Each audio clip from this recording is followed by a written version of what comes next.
Back on. Hello, this is Michael Conneely and I'm reporting to you from the Rune workshop. And last week the group learned about the rune Tir. Tir is the war god of the ancient Norse. And in fact the last 8 runes of the Futhark, or Norse alphabet, are all ruled by Tir. It's called Tir's 8. And it's a shift in meaning yet again from the state of consciousness of the first at and the second at. The first at is all about states of being a human, valuing yourself, defending yourself, going on journeys and finding partnership and bliss. The second at is putting your foot on the rainbow bridge of beginning to become more than human, being able to understand situations and challenges, being able to transform them. But the third at, Tir's at, is about becoming a magician, becoming, in a way, one with the gods. And I think I need, first of all, to tell you briefly about the story of Tir and how he lost his hand, because it is crucial to understanding the nature of the rune, which isn't at all straightforward. Basically, what happened is that the ancient Norse migrated northwards to the northern lands as part of the great Indo-European invasions that spread over Europe and down into Asia Minor and northern India, led by the magnificent warrior magician god Odin. And when they arrived in the northern lands, like the other Indo-European tribes who fanned out in the different directions, they thought they would conquer the perhaps inferior people they thought they'd found.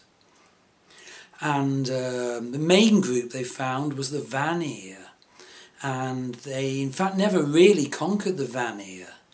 They tried to kill the Vanir's love goddess. They tried to spit her, put her on a spit. They tried to burn her. But she could not be killed. And she ended up doing magical workings with Odin. This shows that they realised the limitations of their warrior religion, their rather sort of ritualistic and high religion, and they encompassed psychism and love magic and different values. They also encountered the Lapps, who were of course shamanic, and thus Odin absorbed much shamanic power, much shamanic ways of working. For example, when he seized the runes, seized the magic of the runes, he fell screaming from the world tree Yggdrasil. In other words, shouting out the sounds that are the names of the runes, because they believed each sound is a magical creation act, just like the Vedic mantras. And so, although they were people of conquest, their religion got much richer than that, and yet they were still very hierarchical and rule-bound. And all this comes out very clearly in the story of Tir, their war god. Basically what happened was that the trickster god, Loki, became very alienated from the rules of Asgard, and he went off into the forest and consorted with a hideous troll woman called Angerbrodder.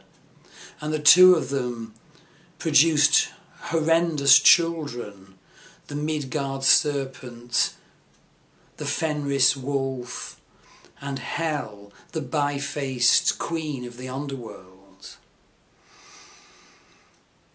And the story of Tir particularly involves the Fenris wolf. Fenris grew bigger and bigger and bigger by the minute. The Aesir gods became horrified that the Chaos wolf was getting larger and larger.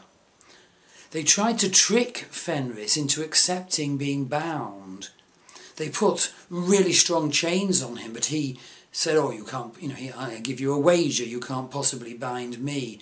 And indeed they couldn't. He broke through an immensely strong chain, so they made an even stronger chain, and he laughed and broke through that. And so the gods enlisted the help of the dwarves, and the dwarves made subtle magic and produced a gossamer chain out of really unlikely subtle states. But Fenris smelt a rat. He saw that the chain they were going to put on him for a dare was immensely fragile, but it smelt of magic. And so he said, if I'm going to accept your dare and allow you to put this chain on me, fragile though it looks, I want a surety. Someone, one of the gods, one of you must put your arm in my jaws.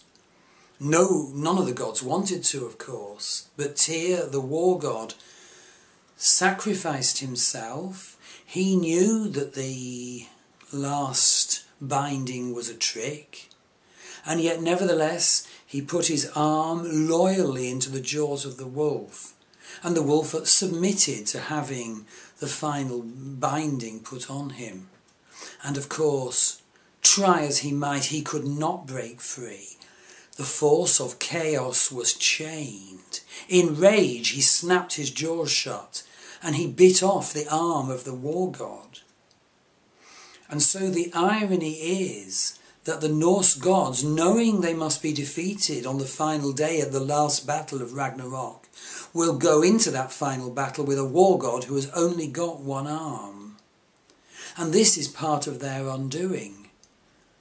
The Norse gods knew that chaos would prevail, that the beautiful, if complicated and legalistic world of Asgard would be destroyed by the forces of chaos. Incidentally, the ancient Celtic Irish have a one-armed god too. But incidentally, unlike the Norse, that god was able to find healing. But to return to Tir, Tir is indeed the rune of victory, and we do need to have victory, otherwise we go under.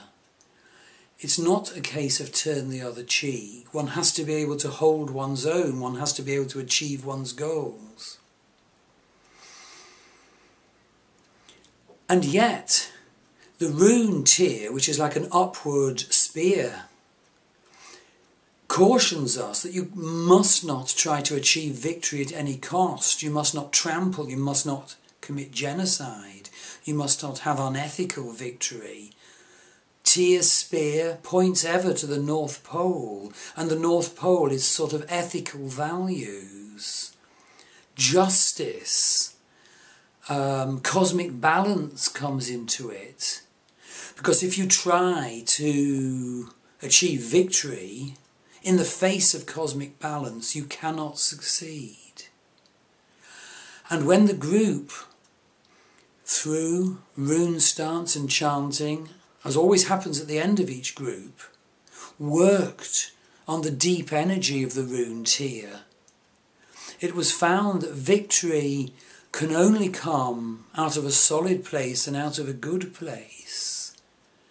The victory of sort of Attila the Hun, Genghis Khan, Adolf Hitler, Napoleon Bonaparte, all those victories are bad victories and cannot last. They are not sound. Thank you.